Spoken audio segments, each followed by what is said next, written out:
Today we are with Fernando Gatica. He's joining us from Mexico, from Acapulco, and we're just talking about how to teach English to Spanish speakers. So I want everybody to know Fernando in the first place, and there is not better way to know him than watching one of his videos, for example, and look ¿Cómo se at dice his letra approach. en inglés? Letter, lyrics o writing. Las tres son correctas. Déjenme explicarles la diferencia. La traducción de letra es letter cuando te refieres al abecedario. Por ejemplo, ¿cuál es esta letra? What's this letter? La traducción de letra es lyrics cuando te refieres a las palabras de una canción. ¿Conoces la letra de esta canción? Do you know the lyrics to the song?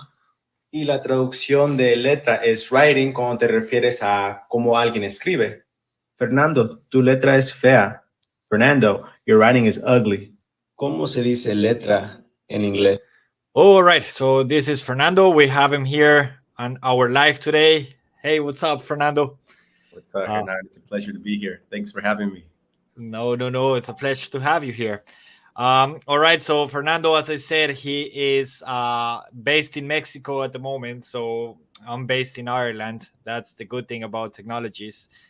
Yeah. Fernando is a native speaker. I'm not a native speaker, but as you can see, we can communicate, and that's the most when we speak languages. I've always said to my students, you have to worry about being an expert user in your mother language or in your native language or in your language one, however you want to call it. And then on your second language, you have to worry about being better every day, but being able to communicate. So, to those of you that are coming to this live, again, this is Fernando. Fernando, can you tell us a bit about you? Where did you learn English? Why did you become a teacher? Was it a mistake? Do you regret it? Come on, tell I, us I about don't you. regret it actually. Well, when I was 2 years old, my mother immigrated to the United States. So and even before I was a baby, she would read, books to me in English. We would watch cartoons in English. But I think moving to the United States is where I really, you know, started to be involved a lot with English because, well, life over there is in English. I had American friends and things like that. And I started speaking Spanish at the age of 1, but I mastered English first. I think I knew English a lot more than Spanish at the age of like 3, because I was talking to American kids all the time, taking classes with them. And it was just in preschool and in the neighborhood in the park. So I learned English in North Carolina, the United States. I studied there. I grew up there. I worked there. I made my friends. I made friends there, and that's where I learned English. And then at the age of 20, I came back to Mexico, and I was looking for a job. I had already worked at different places, but um, here where I live, it's a tourist area. I was a waiter in 2 different restaurants, and usually when vacation season stops, so do the high levels of income. When you're a waiter, you rely a lot on tourism, at least here in the city. So I saw that the tourism, was going down. I was like, okay, I need to find a different job. So I was looking for jobs where I could benefit from where I could benefit using my English.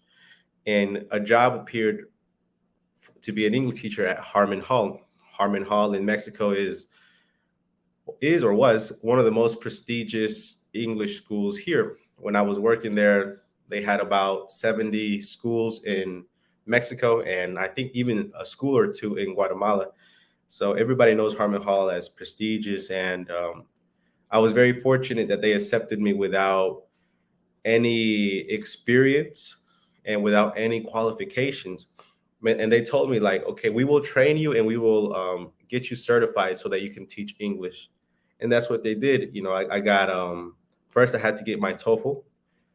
I had to get my TOEFL so I could prove that I knew English. But for them, that was an important thing.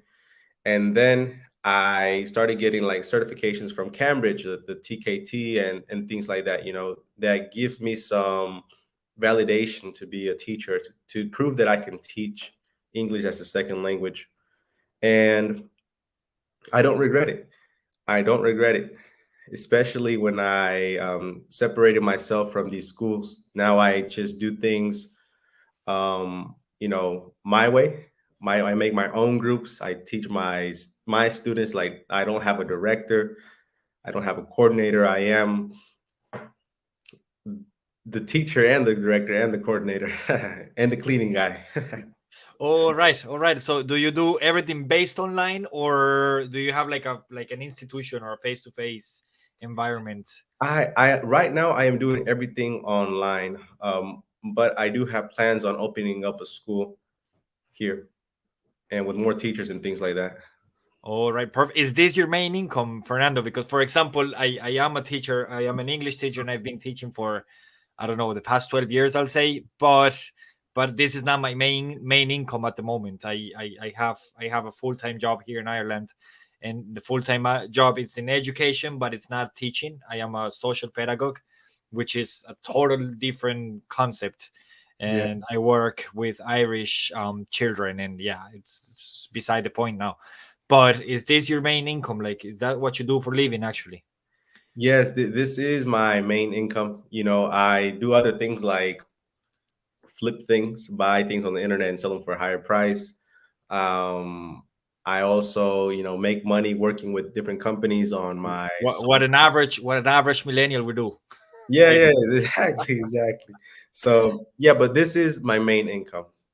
This is what I live off of.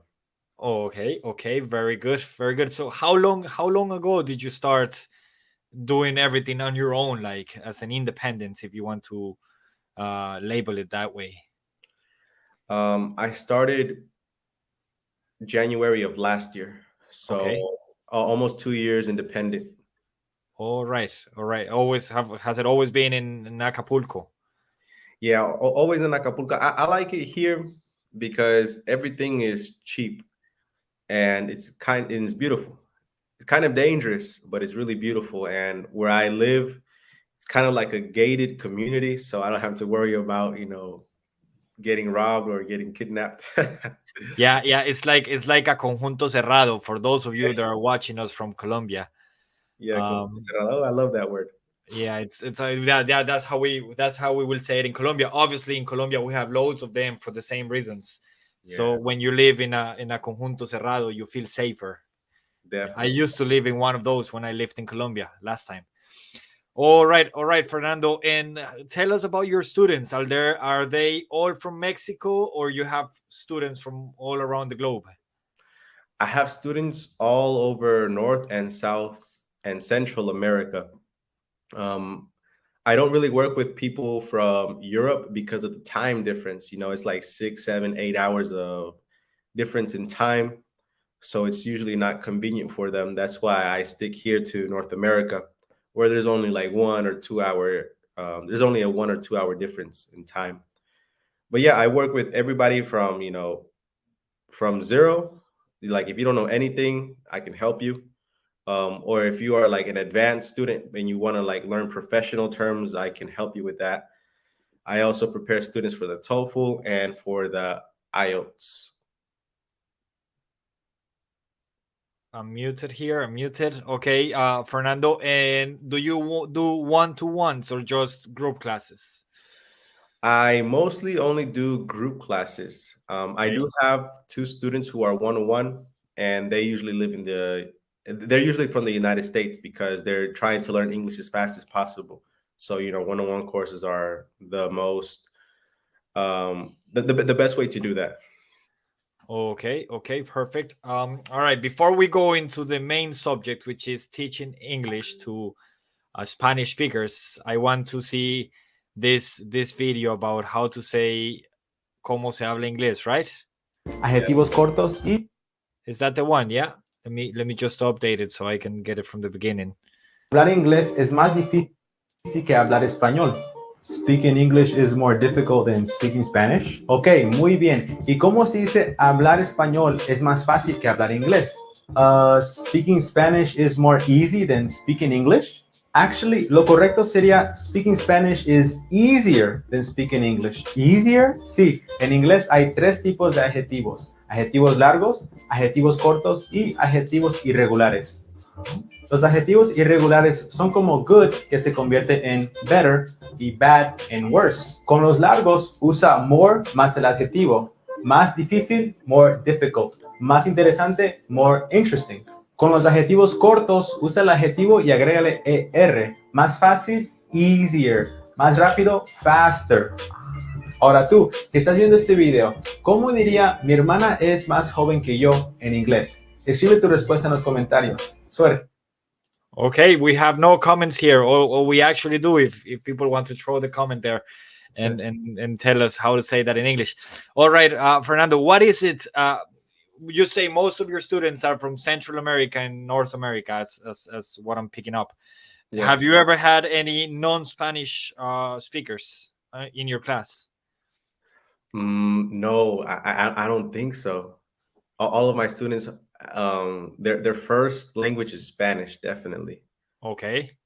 We have Daniel Gonzalez there, Fernando. My sister is younger than me. Is that right? Nice, Daniel. You got it correct, man. All right, Daniel. Very good. Very good. Okay, so so most of your students or all of your students are Spanish speakers, right? Yes, yes, yes, So yes. do you use Spanish in your classes, like we're seeing it in the videos, or is it just English, just Yeah, target English?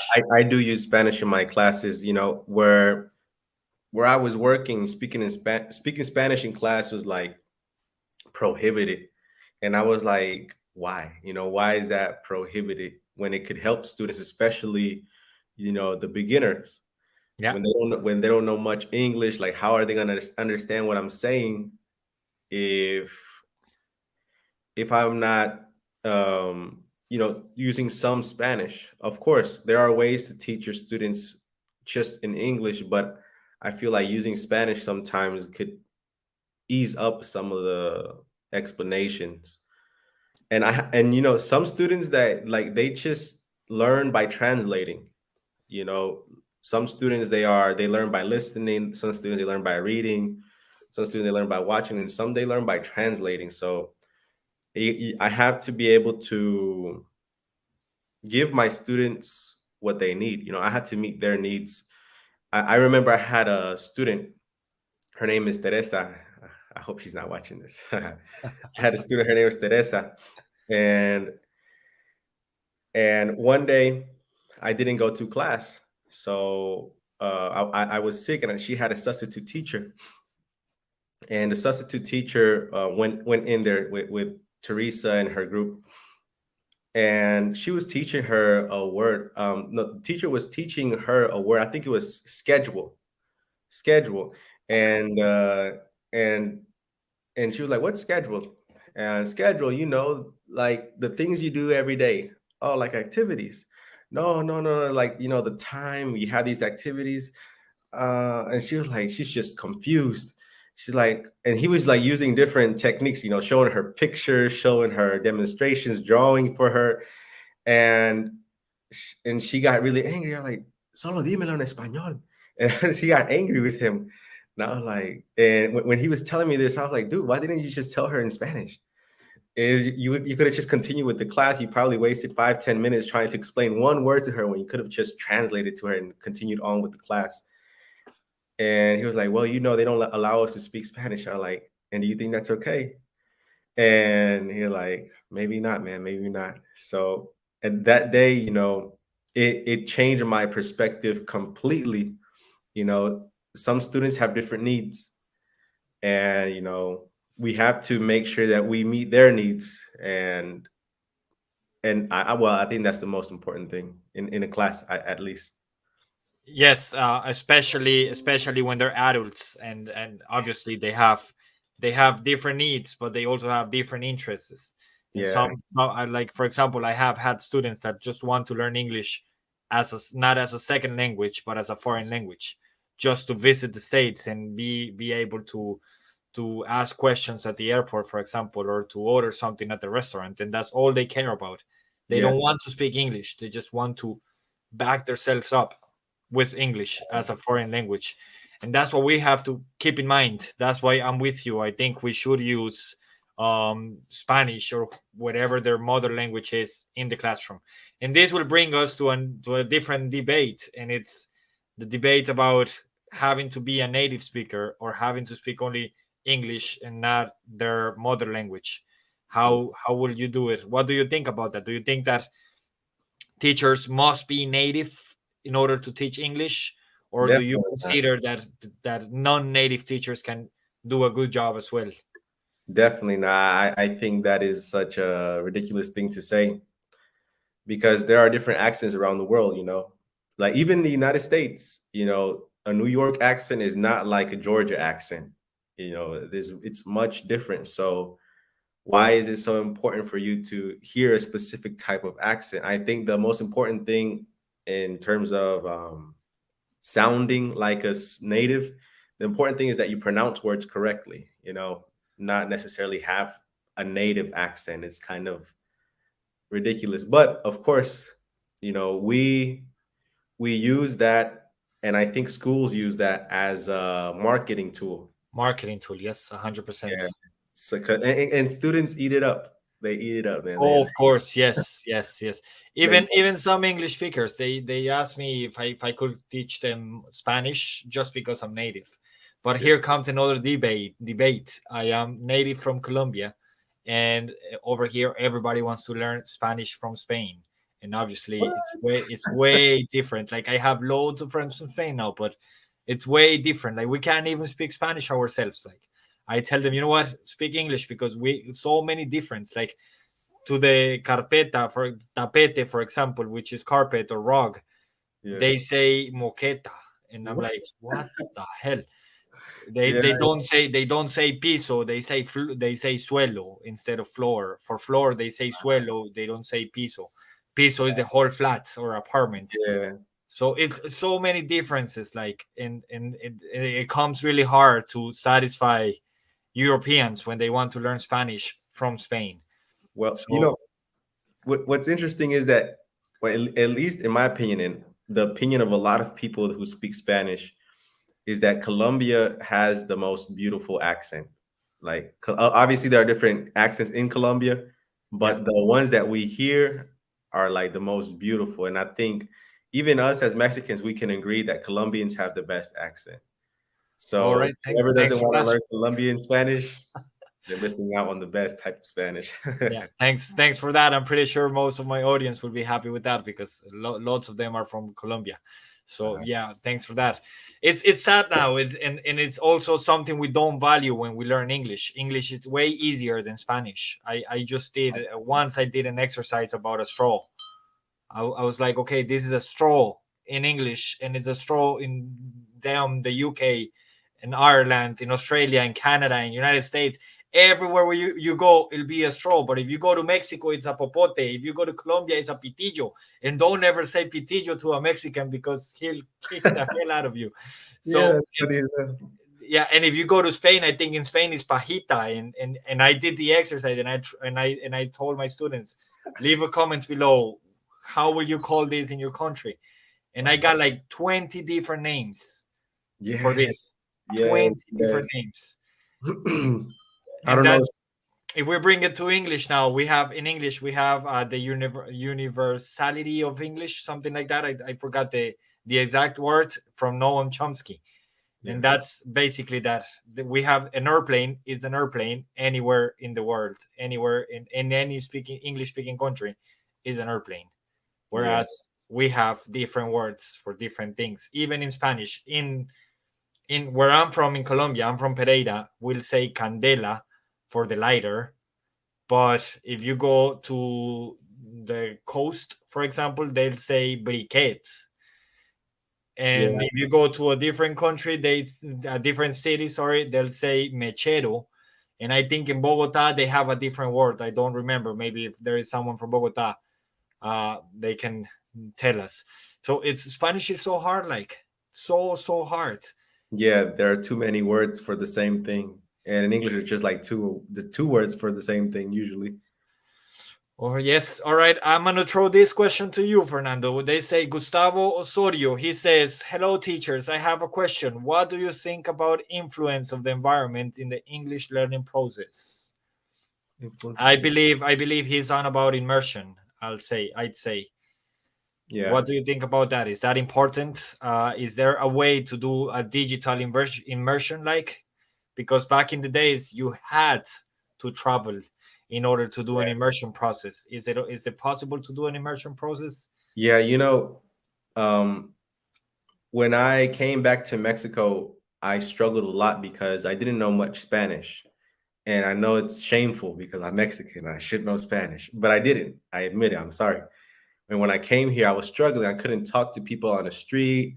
I couldn't make friends, and it was depressing because I'm a social person. I like to socialize with people, and that kind of like brought me down. So once I started learning all of these teaching techniques, I decided to apply them to myself, but in Spanish. And so what I did is I stopped listening to music in English. I stopped reading books in English. I stopped watching videos in English, and everything was in Spanish. Only music in Spanish: Jose Jose, Luis Miguel, reggaeton, all that stuff. Books in Spanish: Gabriel Garcia Marquez, and all the famous English books, but in Spanish. And only videos in Spanish, like comedians and YouTube videos and things like that. And I did that for 1 year.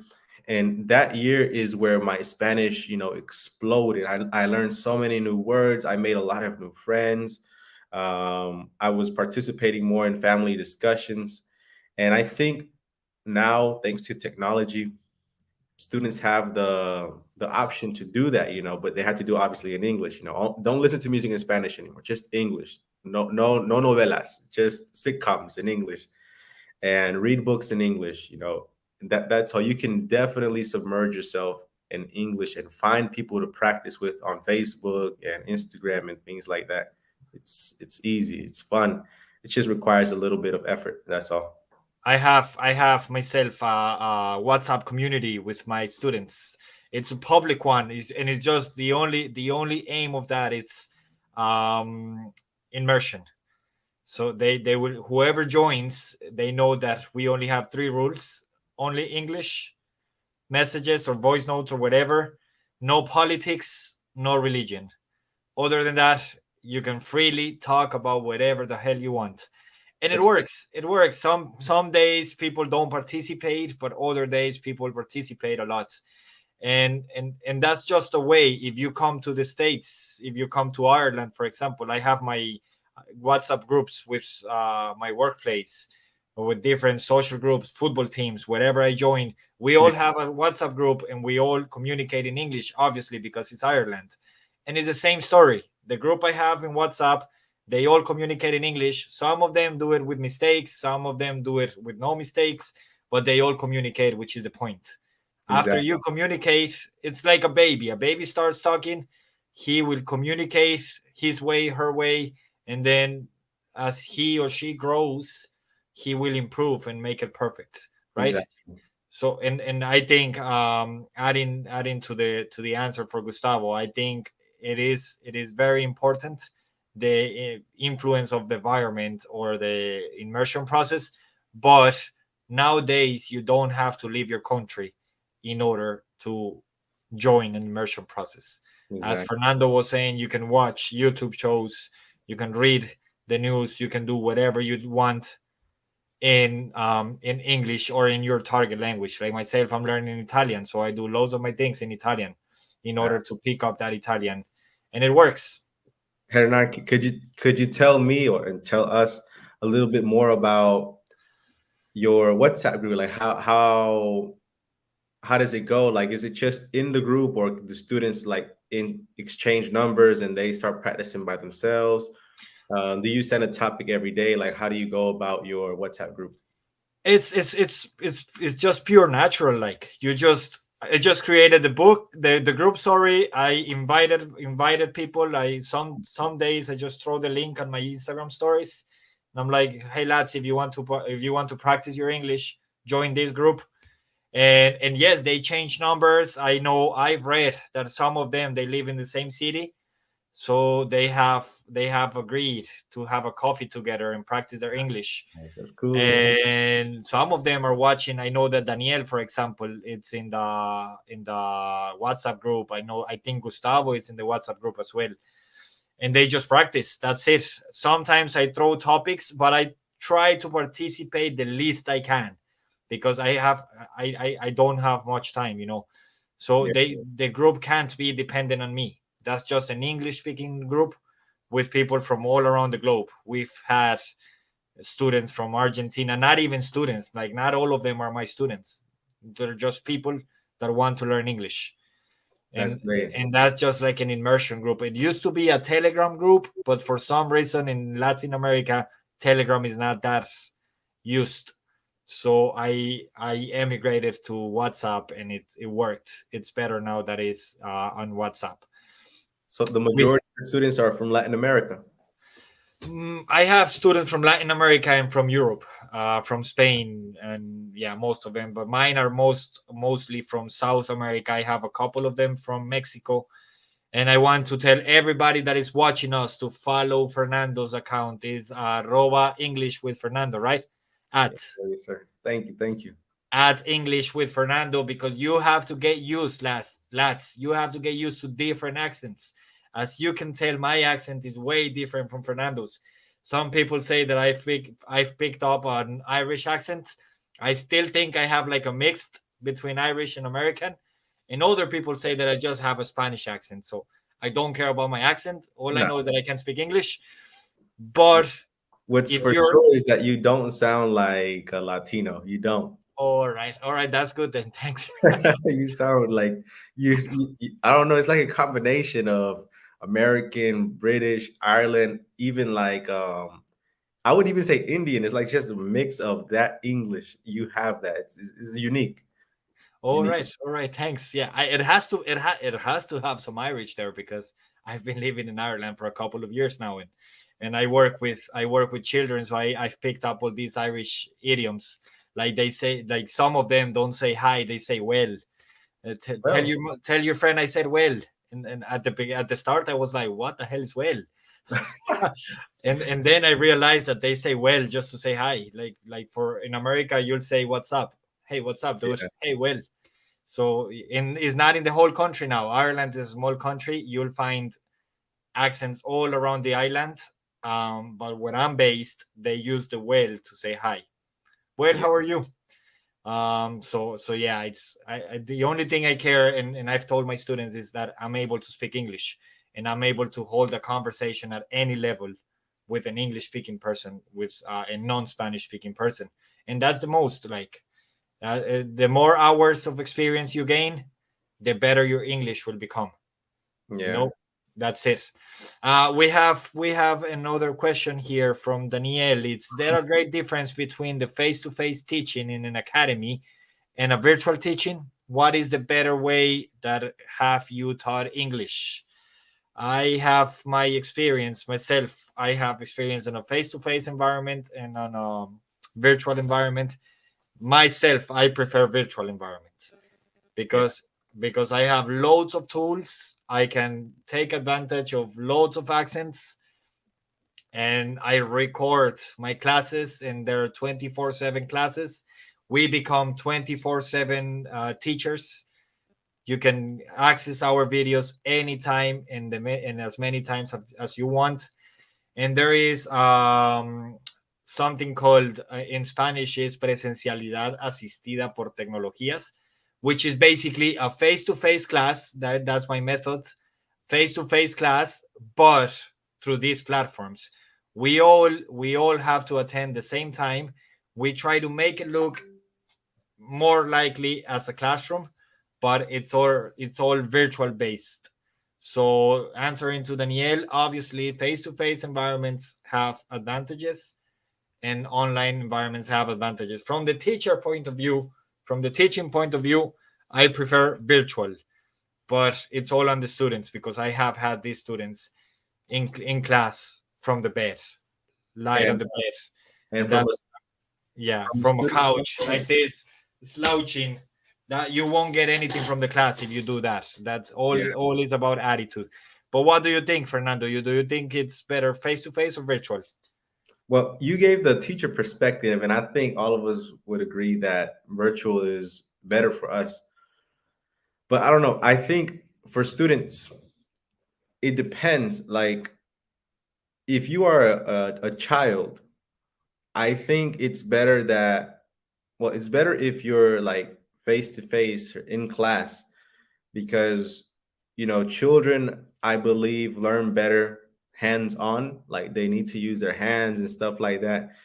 And I remember, working with kids, teaching them how to draw the number ¿Cómo one. se dice hablar inglés es más What is that? Teaching them how to draw number one, or teaching them how to write the color red, RED. And it would be complicated to do that online. There aren't many hands-on activities online. There are a lot of games, but it's not the same, as touching and feeling different things.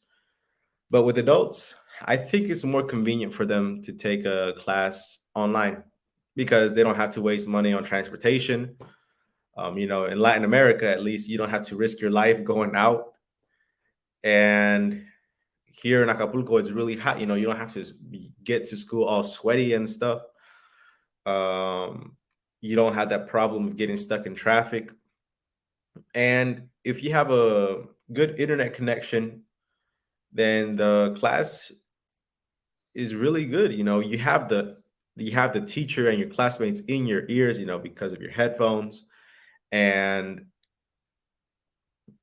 you can participate. There's an option where I can put you, or teachers can put you in a private room with another classmate. You can practice one-on-one with them. So I can teach you in a group, and then I can distribute you so you can practice what I have just taught you. And that's the most important thing, listening, speaking, and having a conversation. Communication. That's the most important thing. All right, very good. I totally agree with you. Now, sorry, I was closing the tab of Instagram's tab and it went on the audio. So, I agree with you. It all depends on the age as well. Yes, yeah, yes. If you're thinking about children, I'd say it's better face to face, right. 100%. Especially because they might not know how to use all these tools and technologies and stuff. Yeah. We have another question from Franklin Mora. I have tried to watch movies in English, music in English, and podcast in English, and I still can't understand what I hear. How can I improve? You want to give it a go there, Fernando? Yeah. I want to ask, how much have you tried? A lot of times, um, students read one book or try to read one book and then they give up. They try to watch one movie, they don't like it, they give up. Listen to music one time in English and then they give up. That's not going to work. And at first, I want to say that it's normal. It's normal to not understand everything. Um, I like to talk about experiences when students ask these types of questions. I have another student. Her name was Jackie.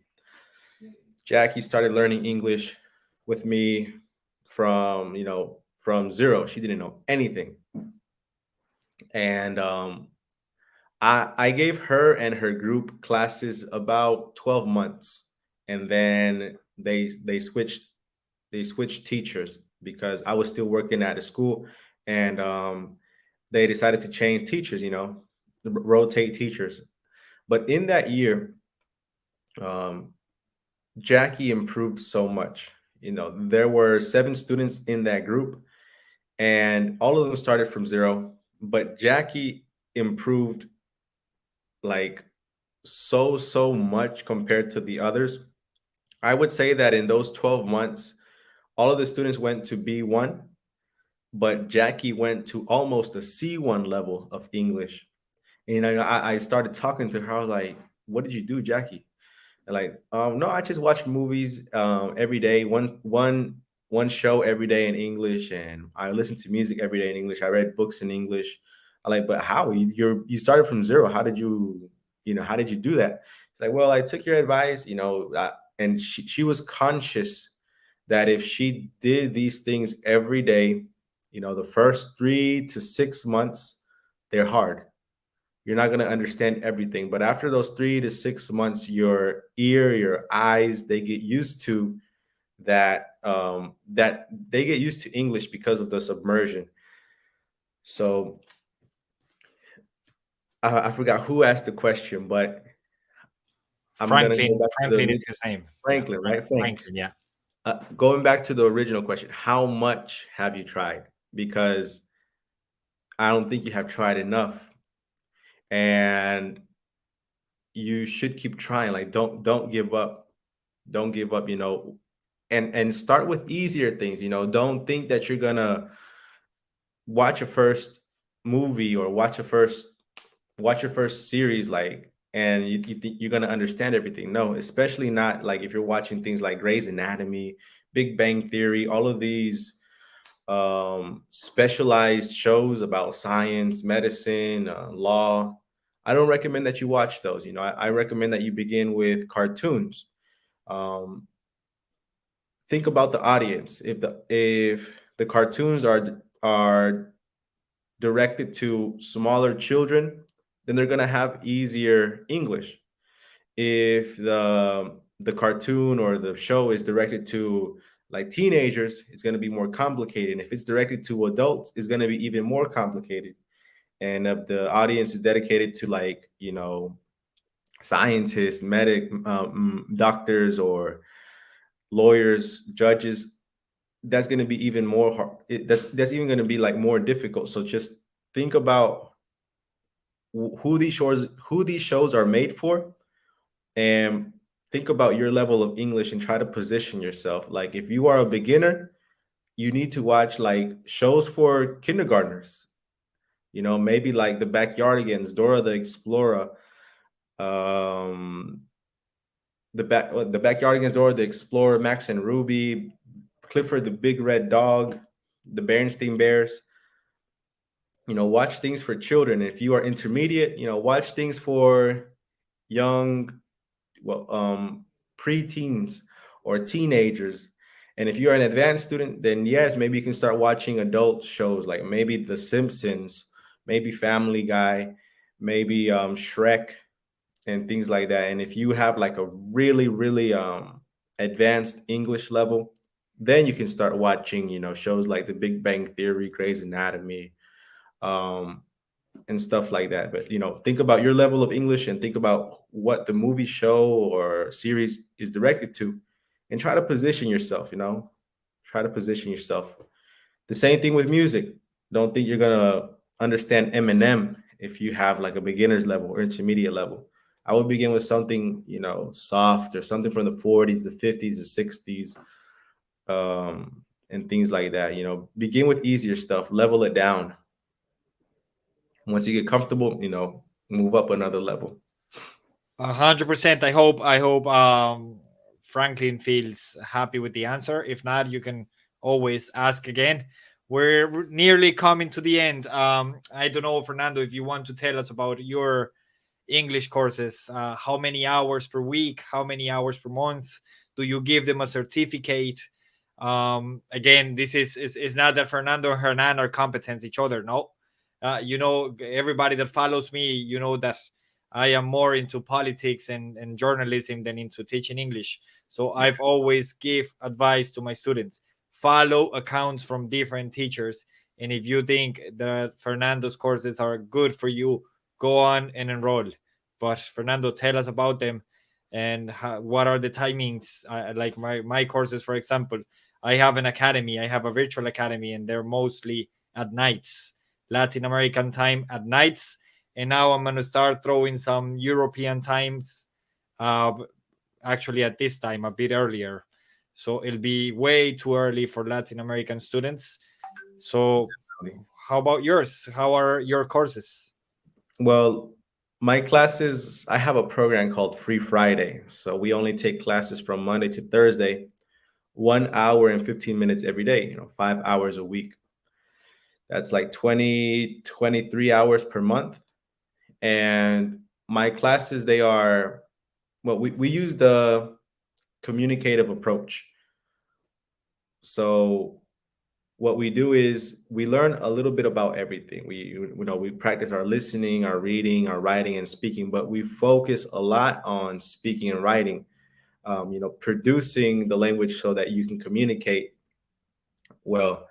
And that's what I like, and I feel proud about that, because a lot of schools, they only teach you from the book. You just have to read and listen.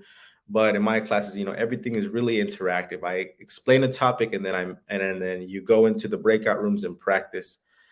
At the end of the course, I do certify students, but only if you are in Mexico, because I don't know if I can do it to people I don't know if I can do that for people who are outside of the country. Because what we go through a process here. I prepare you for the test. You take the test and you get certified, usually with the TOEFL.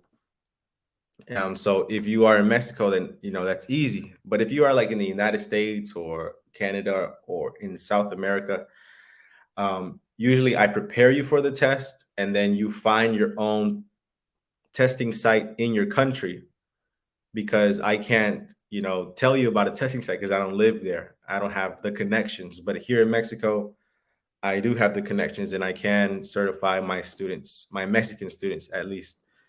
And yeah, that's pretty much it about my courses. And I teach students from the beginner levels, intermediate, advanced, professional levels. Um, I always if I always like test my students' level to make sure that everybody that is in a group has the same level. I don't want anybody that's too advanced or too low. I want everybody to be on the same level, so they can, so their classes can be smooth.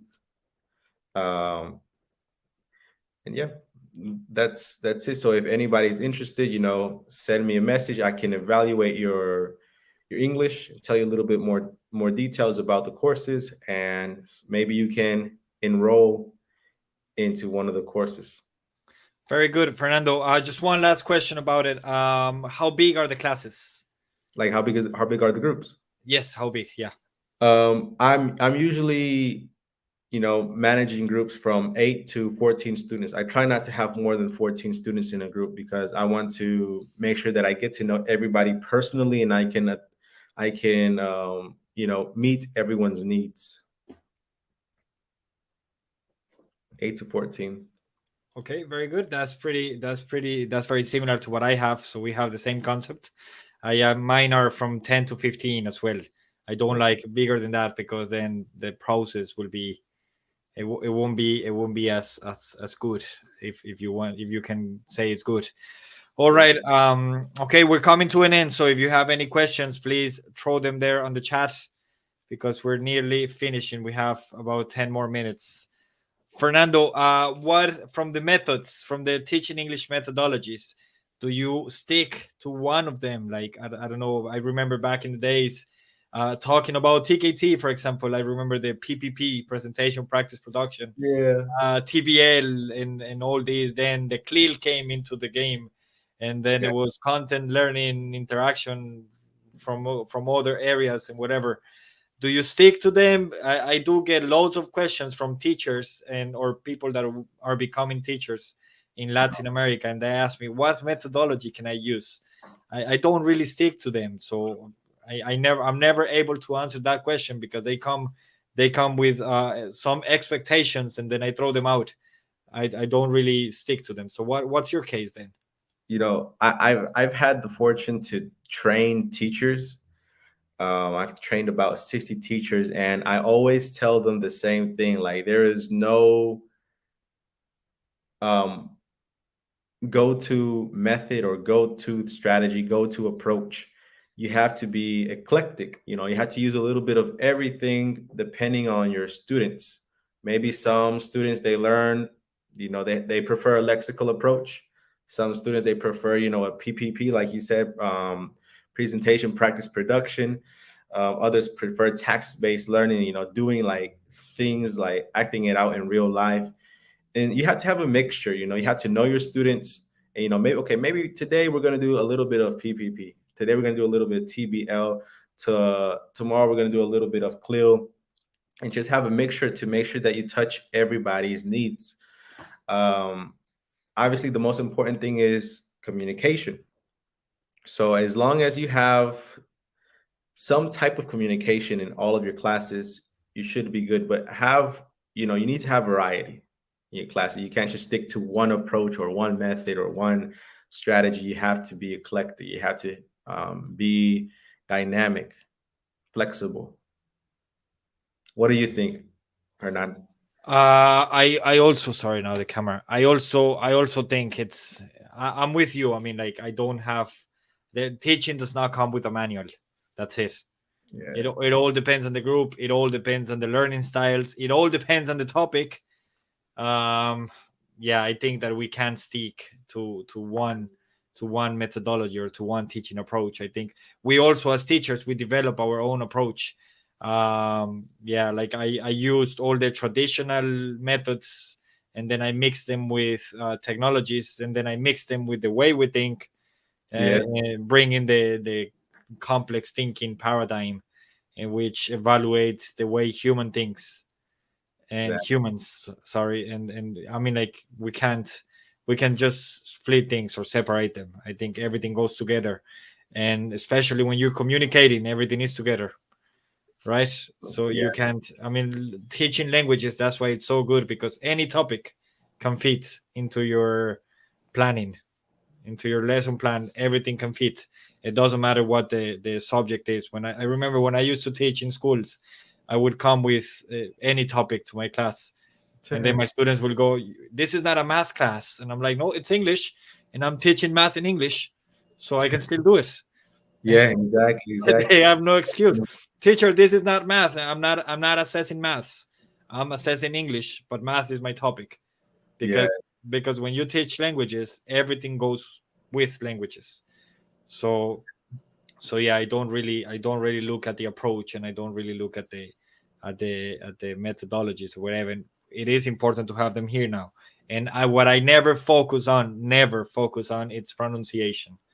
okay. I have got some critics uh, by that, because teachers, you're teaching wrong, and I'm like, no, they're not gonna learn to pronunciate because of me.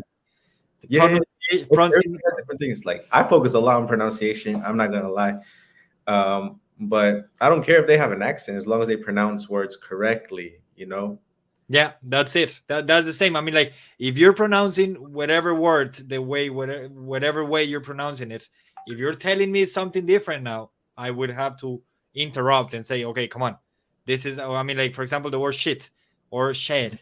That there is a big difference between putting something into the shed or taking a shit, right? There Yeah, is a big difference between them two. So now, if they get them wrong, that's very common. Or going to the beach, and the female or yeah, dog, it's way too different now. But if there is not much different, because the way I look at it is that they won't learn how to pronunciate because of Hernan.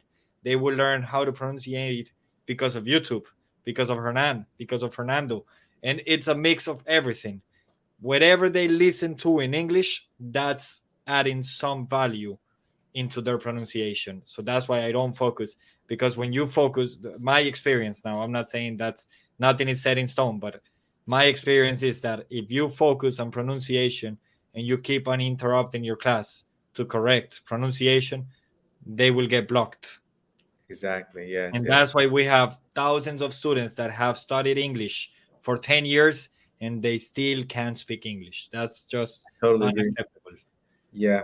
Like when I teach pronunciation, like I take notes of their mistakes, and then once the activity is finished, then I tell, okay, class, I heard this. You're not supposed to pronounce it like this. You're supposed to pronounce it like this, but I try not to interrupt ever, because it impedes fluency, like you said. 100%, yes, yes, yeah. So Yeah. that's just my approach. Like, I don't really have an approach, like a set approach, but in terms of pronunciation, that's a must. Like I don't we're doing a reading activity, for example, nothing's harder than reading aloud if you're not familiar with the microphone and with the camera. And now having a teacher correcting you every 3 words or repeating a word after you mispronounced it, that's just not gonna work. Like that's just useless. But that's my way of thinking, that, and that's why I do it, because it has worked for me. But Fernando might do it different, or other teachers around the globe might think it's different. So everybody has an approach, and students do identify with our approaches. That's 100%. Yeah. I want to go back with what you were saying, just to finish now, Fernando, to what you were saying to Franklin about the times and how much experience or how much effort you put into it. I do want to add that they recommend 2 hours every day. 2 hours every day of English exposure, at least. That could be on an English class, that could be YouTube, that could be serious, that could be anything. But if you do 2 hours a day, you'll make it. And it's not 2 hours of lecturing, it's not 2 hours of taking notes. It's if when you're driving, instead of putting your reggaeton, your Daddy Yankee, go on with YouTube, go on with podcasts, go on with audiobooks.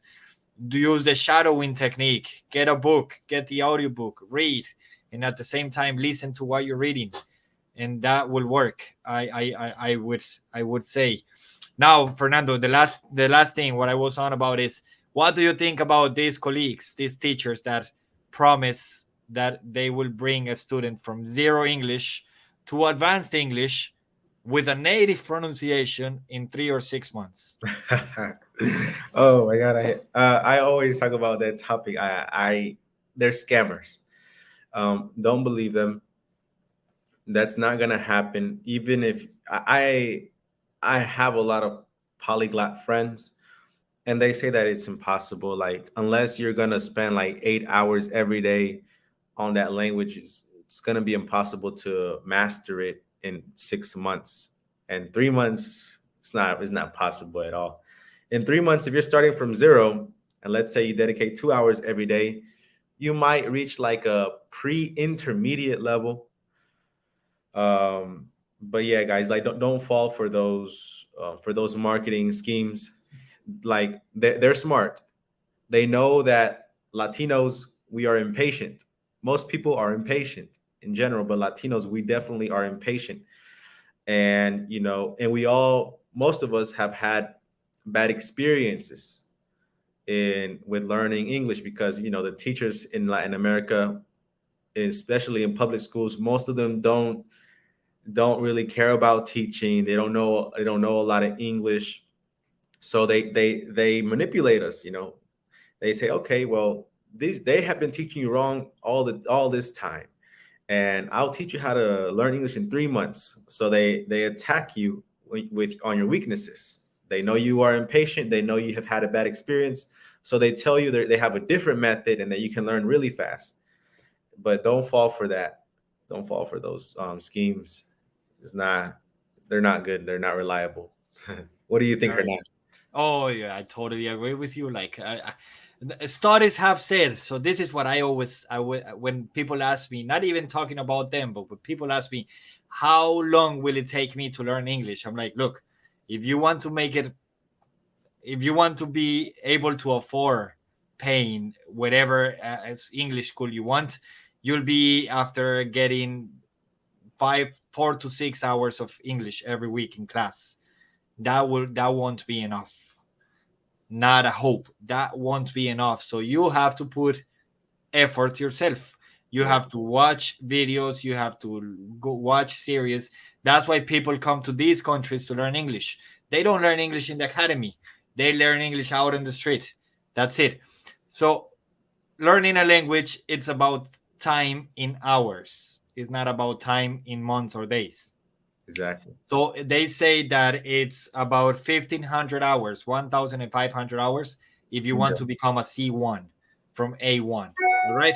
So what they say is that it's about 200 hours per level, 200 hours for A1, 200 for A2, B1, B2, C1, C2. Exactly. And so if you're able to do the 200 hours in 2 months, you're becoming A2 in 2 months. So you'll be B1 after 6 months.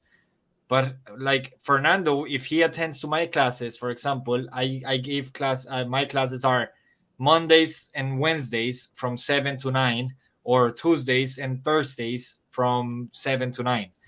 And then I give them enough material for them to study at least for another 6 hours per week. So they'll be, whoever enrolls in my classes, they'll be after having 40 hours per month. So that's why each level with me it's 4 months, because each level will be 160 hours. Wow, But same thing with me. if you do the 160 hours in 2 weeks, fair play to you. Like you'll be outstanding. Like you were saying before, the student that was in zero English and after a year became fluent because Yeah. she was watching movies, she was reading, and she was doing things in English. She didn't stick to what Fernando gave her in class. So there is no way, not a chance, not a hope that one teacher will be able to bring you from A1 to B2 in 6 months. Nope. And not in with a native accent. The only people that get a native accent are the ones that were born in that specific place, or the ones that grew up with the language. That's it. After you're an adult, you're not getting a native accent. I'm sorry to say this now, but linguists have proved it. Studies have proved it. Scientific research has proved it. It's about your brain. It's about neurosciences. I mean, like, that's not gonna happen. We have to feel proud. We have to feel proud that we are Spanish speakers as a native language, or whatever your native language is, and feel proud that you're making an effort to learn a second language. That's it.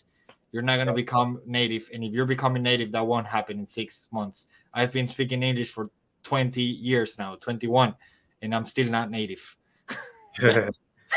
Or I'm either too stupid, or that's just not possible. Like, Nah, come on, you're very intelligent, man. Now, so I wanted to add to what you said. You know, Hernan said that it takes about 1,500 hours to, really master the language. Consider yourself fluent in that language. So the most logical, the most comfortable, reliable, consistent way that you can reach that level is like 2 hours every day for 2 years. Then you'll have, like, your 1,500 hours. So in 2 years, if you dedicate 2 hours every day, then you should have like a C1 level. And maybe you're not going to sound like a native, but you'll be able to participate in virtually any conversation in English. So, it's just a matter of time. Do you have those 2 hours? My student Jackie, the one I was talking about earlier, she had 4, 6, 7 hours every day. So, she exploded, but she's a young girl. She was 16, 17. She only had to go to school and take English classes. So that's it. Like, yeah. she had the opportunity, and not everybody has opportunity. Some of us, we have spouses, we have children, we have pets, sick family. We have a lot of responsibilities. Understand your reality and set realistic goals. Yeah, that's it. And never give up. And remember that we have income and output. All right. If input, sorry, not income, input and output.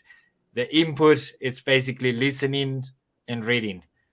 Listen and read as much as you can, but don't forget about your output. Don't forget to talk, and don't forget to write.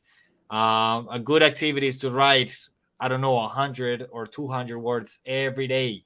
100 or 200 words, that's not even a page, that's half a page. That's 2 paragraphs. Yeah. Right? Make a reflection about your day. How did your day go? What happened throughout your day? What do you want to change? What's the goal for tomorrow? What are the plans for next week? Do it in English, but do it in a written way. Write every day. No, don't worry about it if you're doing it right or wrong. When we were back in school, when we were in kindergarten or whatever, how did we write? How long did it take us to write properly? It only happened like when we went to 4th grade, kind of thing.